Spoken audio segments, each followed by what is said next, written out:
Yeah, I want to share with y'all. I got accepted to the Amazon Influencer Program. Here's me making my first 3 videos, y'all. I was nervous. Oh my gosh. But I did it, y'all. I have been accepted into the program for weeks now, but because of fear holding me back, I said, Lord, let me go ahead and make these 3 videos so I can at least be waiting, cut down the waiting process to have everything reviewed.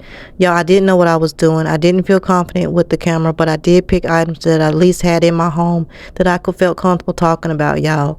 So if it's anything that you're needing to do to help increase your life, make some money, y'all, go ahead and do it. Pull that trigger and do it. Look at me. I stepped out on faith. I got past my fear, and I created my 3 videos for Amazon Influencer Program. If you're not familiar with Amazon Influencer Program, it's if you ever go into Amazon and you see videos, people making product reviews about the items they purchased, that's what I got approved to do, y'all. And I got approved through my Instagram account that now has over 8,000 followers.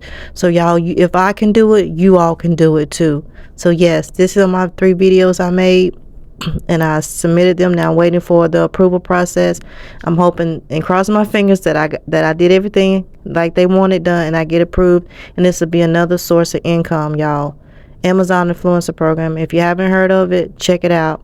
You have to have a social media following, and I use my Instagram account with over right now at this current moment of video. I have 8,000 subscribers. I'm sorry, 8,000 followers, and I'm continuously growing my TikTok and my Facebook and also my YouTube channel. So I'm just sharing my experience and journey on making money on the internet passively. Although you have to put in a lot of work up front, but it's definitely worth it, and it pays off at the end. So like I said, if I can do it, you can do it. Don't forget to like, comment, subscribe.